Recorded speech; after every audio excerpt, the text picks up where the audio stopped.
Assalamualaikum warahmatullahi wabarakatuh. Beberapa hari lepas saya ada muat naik sebuah video berjudul Amalan 7 Mubin, di mana saya menerangkan kesalahan amalan sebahagian umat Islam di mana mereka berkeyakinan dalam surah Yasin, ayat-ayat yang diakhiri dengan perkataan mubin, ada 7 ayat semuanya. Di situ adalah tempat yang khusus untuk kita berdoa. Di situ adalah tempat doa kita dimakbulkan oleh Allah Subhanahu Wa Taala. Saya menerangkan bahawa keyakinan tersebut tidak berasal daripada Al-Quran dan As-Sunnah, kerana sejauh kajian saya tidak ada ayat Quran mahupun hadis yang menerangkan bahawa di situ adalah tempat dianjurkan berdoa dan di situ adalah tempat dimakbulkan doa. Bahkan saya menerangkan petua ini, keyakinan ini lahir semata-mata berdasarkan perkataan mubin yang bermaksud nyata. Lalu mereka pun beranggapan, berkeyakinan apabila berdoa di situ, sesuatu yang mereka hajati akan menjadi kenyataan. Sesuatu yang hilang akan menjadi nyata semula. Sesuatu yang perkara gaib yang ingin mereka tahu akan menjadi nyata kepada mereka perkara gaib tersebut. Okey, jadi saya telah pun menerangkannya bagi tuan-tuan dan puan-puan yang tertanya-tanya tentang video itu. Link saya bagi di bahagian description. Baik. Daripada video tersebut ada beberapa orang yang tidak bersetuju. Mereka berhujah bahawa saya tidak membawa dalil bahawa perkara itu adalah salah. Saya tidak membawa dalil bahawa perkara itu dilarang. Okey, saya pula bila baca komen tu, saya lihat bahawa sepatutnya mereka yang bawa dalil. Kerana dalam urusan agama, semuanya adalah dilarang. Melainkan ada dalil yang membolehkannya. Ada dalil yang menganjurkannya. Okey, secara lebih lengkap, okey, ada satu manhaj, satu metodologi yang penting dalam kita beragama Islam, iaitu dalam urusan dunia, semuanya adalah halal, semuanya adalah harus, semuanya adalah mubah, melainkan ada dalil yang mengatakan ia adalah makruh atau haram. Berbeza pula dalam urusan agama, baik akidah, baik ibadah dan sebagainya, semuanya adalah dilarang, semuanya adalah nanti dulu. Melainkan ada dalil yang menganjurkan kita untuk melakukannya, yang menyatakan hukumnya adalah mandub, adalah sunnah atau wajib dan sebagainya. Ini perbezaan. Jadi berdoa adalah urusan agama. Semuanya dilarang, melainkan ada dalil yang mengatakan boleh. Jadi pihak yang mengamalkan 7 mubin, mereka yang sepatutnya bawa dalil, sama ada ayat Quran atau hadis Rasulullah SAW yang menerangkan bahawa di situlah tempat yang mustajab untuk berdoa. Di akhir ayat-ayat yang 7 buah ayat daripada surah Yasin itulah tempat yang mustajab untuk berdoa. Sebaliknya, mereka tak bawa dalil, tapi mereka pula minta saya dalil mengatakan bahawa ia dilarang. Okey? Jadi sini saya nak berkongsi dalil. Pertama, saya nak kongsi dalil bahawa dalam urusan dunia, semuanya adalah dibolehkan, semuanya adalah halal, semuanya adalah harus, adalah mubah, melainkan ada dalil yang mengatakan ia adalah makruh atau haram. Pertama, kita rujuk dalam ayat Quran, surah Al-Jathiyah, surah nombor 45, ayat nombor 13. Di mana Allah Subhanahu Wa Taala berfirman, وَسَخَّرَ لَكُم مَا فِي السَّمَاوَاتِ وَمَا فِي الْأَرْضِ جَمِيعًا مِّنْهُ إِنَّ فِي ذَلِكَ لَآيَةٍ لِقَوْمٍ يَتَفَكَّرُونَ. Dan dipermudahkan bagi kamu, dipermudahkan bagi kita ni ya, dipermudahkan bagi kamu apa yang ada di langit dan apa yang ada di bumi jami'an, kesemuanya sekali, minhu, sebagai rahmat daripada Allah Subhanahu Wa Taala. Sesungguhnya pada yang sedemikian itu terdapat tanda bagi orang-orang yang berfikir. Ayat ini antara dalil daripada Al-Quran bahawa semua di langit dan di bumi ini adalah halal, adalah harus, adalah mubah bagi kita, melainkan ada dalil daripada Al-Quran dan Sunnah ataupun kaedah qiyas, ijma' dan sebagainya yang mengatakan ia adalah makruh atau haram. Bila saya sebut dalil, tak semestinya Al-Quran dan Sunnah, tapi Al-Quran, Sunnah, ijma', qiyas, maslahah mustalah dan sebagainya, sebagaimana dalam kaedah usul fiqh ya. Kita ada dalil primary, kita ada dalil secondary. Kemudian kita ada hadis daripada Nabi SAW juga, hadis yang agak masyhur daripada Sahih Muslim, di mana Rasulullah SAW secara ringkasnya apabila melihat penduduk Madinah ataupun lebih tepat para petani di Madinah, mereka melakukan pendebungaan pokok-pokok kurma supaya lebih cepat, lebih banyak buah kurma itu. Lalu baginda bersabda, alangkah baiknya kalau tak buat benda tu. Lalu mereka pun tak buat. Tengok-tengok hasil kurma pada tahun tersebut berkurang dengan banyak. Lalu mereka pun mengkhabarkannya kepada Rasulullah SAW. Mendengar yang sedemikian, baginda bersabda, Sahih Muslim hadis nombor 2363 mengikut penomboran syarah Sahih Muslim oleh Imam An-Nawawi, baginda bersabda, antum a'lamu bi amri dunyakum. Kalian lebih mengetahui tentang urusan dunia kalian. Jadi tentang urusan dunia kita yang lebih tahu, kita boleh buat apa saja yang kita nak, asalkan dalam hal itu tidak ada dalil yang menyatakan ia makruh atau haram. Berbeza dengan urusan agama. Berbeza, dia terbalik.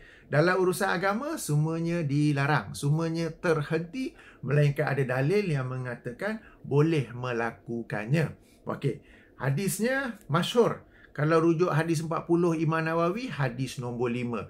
Kalau rujuk Sahih Muslim, hadis nombor 1718. Ada dua hadis ya.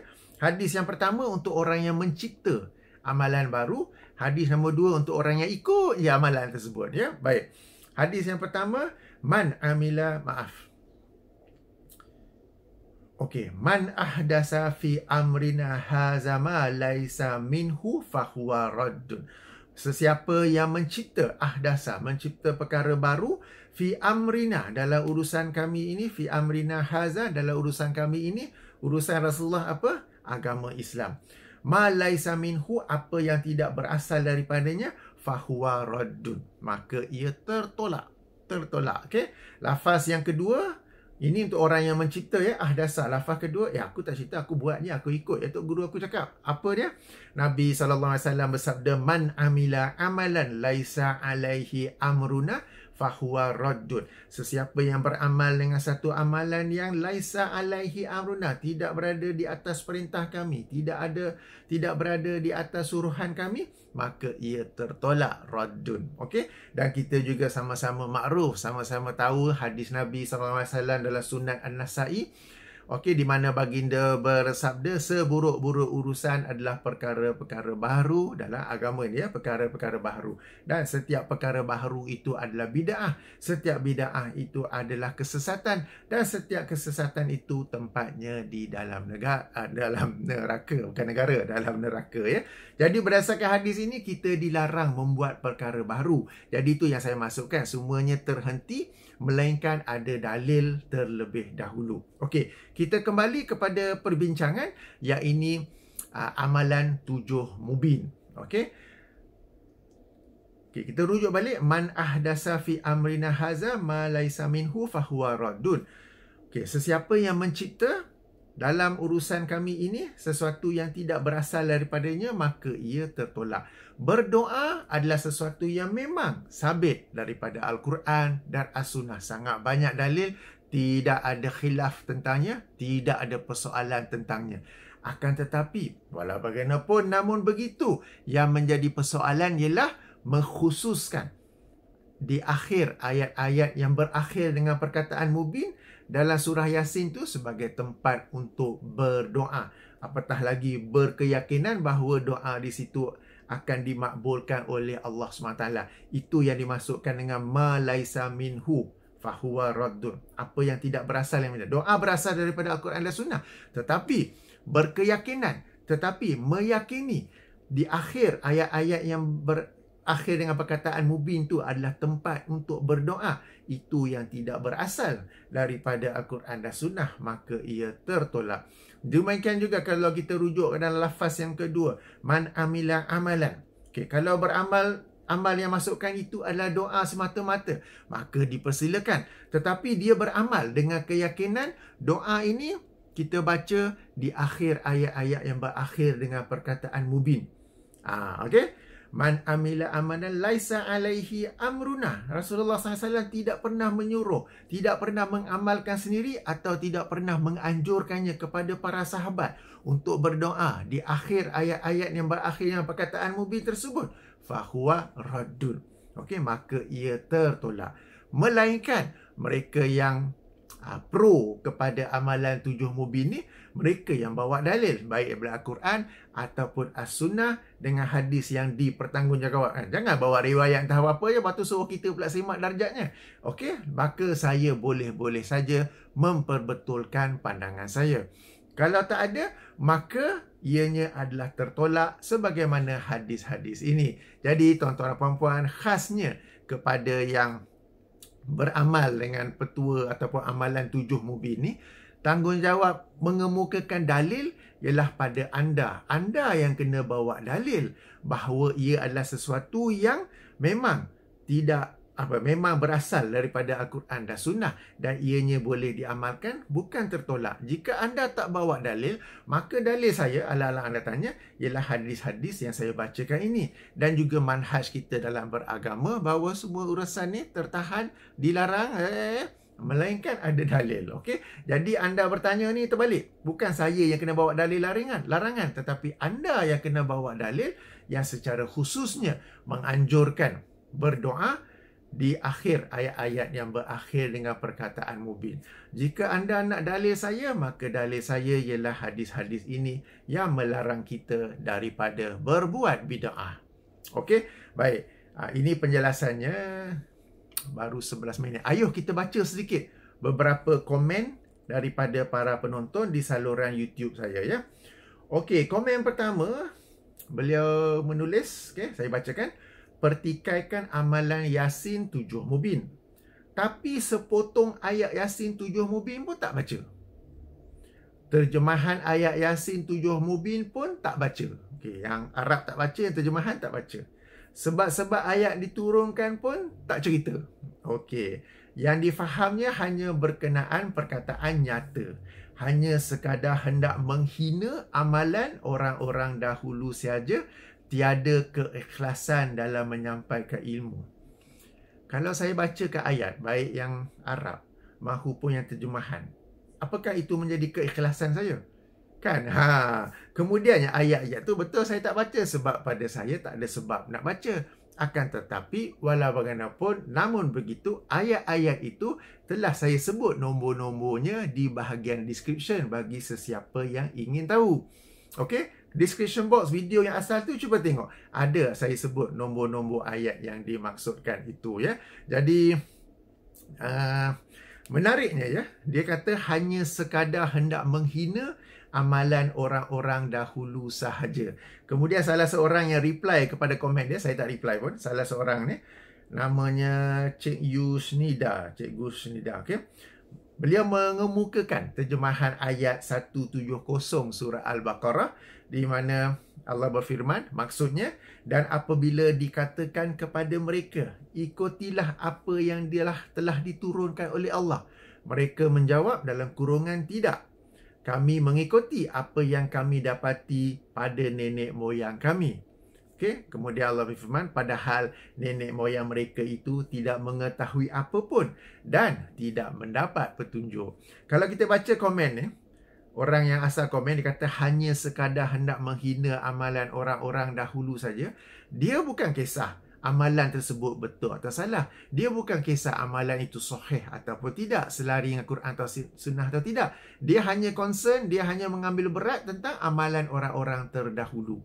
Nampak tak kesalahan dia manhaj dalam beragama? Orang dahulu, mereka beramal dengan amalan mereka. Di sisi mereka memiliki kedudukan di sisi Allah Subhanahu Wa Taala. Itu kita serahkan kepada Allah. Peranan kita ialah membetulkan seandainya ada apa-apa amalan yang salah. Seandainya ada apa-apa amalan yang baharu berbanding Al-Quran dan Sunnah. Saya tidak mengkritik orang-orang terdahulu.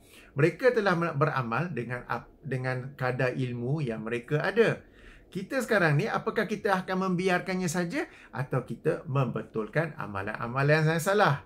Okey? Baik, antara komen lain. Okey, berdosa ke baca ayat tu, Cap? Dosa ataupun tidak, ia terserah kepada Allah Subhanahu Wa Taala. Yang saya bagi tahu ialah kita ni jangan ubah agama, jangan buat bid'ah dalam agama. Itu yang saya nak sampaikan. Okey, berdosa ataupun tidak itu adalah hak Allah Subhanahu wa taala. Okey, sekejap ya. Sebab saya teringat satu riwayat ya. Seorang tabi'in bernama Sa'id bin Al-Musayyah. Okey, Sa'id bin Al-Musayyah, beliau ini wafat tahun 94 Hijrah. Okey, beliau melihat seorang lelaki yang memperbanyakkan solat sunat 2 rakaat selepas solat asar. Kemudian lelaki itu bertanya, yang lelaki yang banyak buat solat sunat tu kan, "Wahai Abu Muhammad," yang ni nama gelaran kepada Sa'id bin Al-Musayyab, "apakah Allah akan mengazab aku kerana solat ini?" Sa'id bin Musayyab menjawab, "Tidak. Akan tetapi Allah akan mengazab kamu kerana menyelisihi as-sunnah. Yang salah tu bukannya solat. Yang salah tu ialah kerana menyelisihi sunnah." Okay, riwayat ini dikemukakan oleh Imam Ad-Darimi dalam sunannya dengan sanad yang hasan. Demikian juga dalam hal berdoa ini, yang salah itu bukan berdoa, yang salah itu bukan baca ayat Quran, yang salah itu bukan baca surah Yasin, yang salah itu ialah kamu beranggapan bahawa Allah akan memakbulkan doa kamu di akhir ayat-ayat yang berakhir dengan perkataan mubin, padahal Allah tidak pernah mengkhabarkan bahawa dia akan memakbulkan di akhir ayat-ayat itu. Itu salahnya tu. Salahnya bukan pada berdoa, salahnya bukan pada baca surah Yasin, salahnya apabila kamu berkeyakinan, kamu mendakwa bahawa Allah akan memakbulkan doa kamu di tempat-tempat itu. Padahal Allah tidak pernah mengatakan sedemikian. Kamu berkata tentang Allah apa yang Allah tidak pernah mengatakan tentangnya. Okey. Sebab macam saya sebut Nabi itu, kita berdoa kepada Allah. Apabila kita berdoa, Allah akan memakbulkannya. Dan ada masa-masa khusus, ada suasana-suasana khusus yang Allah sendiri berjanji bahawa dia lebih akan memakbulkan doa kita. Dalam masa-masa suasana tu, Allah dan Rasulnya tidak pernah mengkhabarkan bahawa ia berada di akhir ayat-ayat yang berakhir dengan perkataan mubin dalam surah Yasin. So, who are you to declare that is the right place to make doa to Allah Subhanahu wa taala, and Allah will grant it, whereas Allah never say He will grant it at the end of those ayats. Who are you to say that? Jadi kesalahannya terletak di situ. Dosa ataupun tidak, itu adalah hak Allah Subhanahu wa taala. Okey, satu lagi komen. Mana kajian akademik secara khusus untuk menidakkan amalan Yasin 7 Mubin? Ini yang saya kata, bukan saya yang kena bawa, anda yang kena bawa. Kajian akademik, ini kata kajian akademik bahawa di situ tempat berdoa, bahawa amalan 7 mubin ini adalah amalan yang betul selari dengan syariat. Orang yang mengamalkannya yang bawa kajian akademik. Okey, bukannya saya. Kalau saya bawa hadis-hadis tentang larangan bid'ah. Alright. Disambung lagi, takkan hanya sekadar kajian dengan carian di internet berlaku adillah sikit dengan orang-orang dahulu. Tengok sekali lagi, orang-orang dahulu dia tak kisah tau tentang memelihara ketulinan agama. Dia tak kisah tentang memelihara kesahihan amalan. Dia tak kisah tentang kita mengamalkan sunnah Nabi. Sebab dalam sunnah Nabi banyak diterangkan waktu-waktu, suasana-suasana doa dimakbulkan.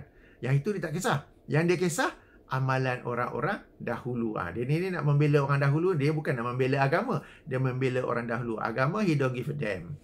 Jangan merasa bila dapat sesuatu dengan carian di internet, kita dah rasa diri kita ni betul, orang lain salah. Siapa yang kata saya buat carian internet? Kalau tonton video asal saya itu, saya kata amalan 7 mubin ni begitu masyhur. Sampai-sampai kalau kita Google pun akan jumpa macam-macam link, macam-macam petua, manfaat dan cara mengamalkan ayat 7 mubin ni. Saya tak kata bahawa saya buat kajian untuk menidakkan amalan 7 mubin daripada internet. Nampak sangat orang yang menulis ni dia under pressure ya. Bertahun-tahun dia mengamalkan perkara ni. Tiba-tiba ada orang kata salah. Dia punya sel-sel semua bukan. Tak berhubung. Terlebih berhubung sampai bercucuran keluar. Moga-moga Allah merahmatinya. Moga-moga Allah memberi hidayah kepadanya. Okay, sampai dia pun terbalik. Patutnya dia yang bawa dalil. Dia yang bawa kajian akademik bahawa amalan 7 mubin tu sesuatu yang selari dengan syariat Islam. Terbalik kan? Okey, kalau setakat buat carian di internet, budak SPM pun boleh buat. Okey. Cari dalam internet sikit, rujuk buku sana sikit, rujuk buku sini sikit, terus boleh buat buku 99 perkara bid'ah. Mana kajian akademik untuk setiap perkara bid'ah tersebut? Ini agaknya yang orang biasa kata dah koyak habis ni ya, sebab mungkin orang ni dia betul-betul menjiwai, betul-betul berkeyakinan mendengar amalan 7 mubin tu, tiba-tiba saya kata amalan tu salah. Oh, betul-betul koyak. Nampak dia punya, bila dia tulis ni pun penuh emosi, penuh dengan gangguan ya. Sebab buku saya tu 90 pelajaran tentang bid'ah. Okey. Dan kalau dia baca buku tu dan dia kaji, dia akan lihat ia adalah satu buku yang ilmiah, bukan buku cerita-cerita kosong. Okey. Okey, ini ada pentingnya ada ilmu untuk mengkaji secara khusus. Bracket tesis di peringkat degree, master dan PhD bukan hanya dengan menggunakan akal kepala sendiri sahaja. So ayat terakhir ni saya kembalikan kepada orang yang bertanya. Dia yang sepatutnya membuat kajian dan bukan komen dengan akal, dengan emosi yang sangat-sangat koyak orang sebut. Koyak ya. Okey, baik. Satu komen menarik dari Facebook. Okey, sekejap mana pergi Facebooknya. Okey, daripada Facebook ya. Okey, yang menulis komen di Facebook ni, orang ni dia daripada tahun lepas. Awal tahun lepas ketika saya baru bermula buat video-video Facebook, dia dah ada komen dah. Ada saja dia tak puas hati. Dia memang tak puas hati, tapi yang menariknya dia sentiasa duk ikut saya tau. Ada, tapi dia memang tak puas hati lah. Tak apa, moga-moga Allah memberi hidayah kepada dia untuk berhijrah menjadi pencinta sunnah. Walaupun dia baca, dia tak bersetuju, tak apa. Silakan baca, saya tak ada nak block ya apa ke. Moga-moga Allah memberi hidayah kepadanya untuk menjadi pencinta sunnah. Okey, apa dia komen? Video ni, video amalan 7 mubin saya tu, tak bermanfaat langsung. Tafsir mubin dengan kepala otak sendiri. Macam inilah jadinya ayat Quran hanya wasilah sahaja. Yang menjadikan sesuatu itu menjadi atau tidak adalah Allah. Allah pun berkata dalam Al-Quran, dan kami turunkan Al-Quran sebagai penyembuh dan rahmat kepada orang beriman. Adakah ayat Quran itu boleh menyembuhkan? Penyembuhan hanya pada Allah. Maka ayat 7 mubin hanyalah wasilah sahaja. Seperti makan nasi. Adakah nasi itu boleh mengenyangkan? Hanya Allah yang memberi kenyang.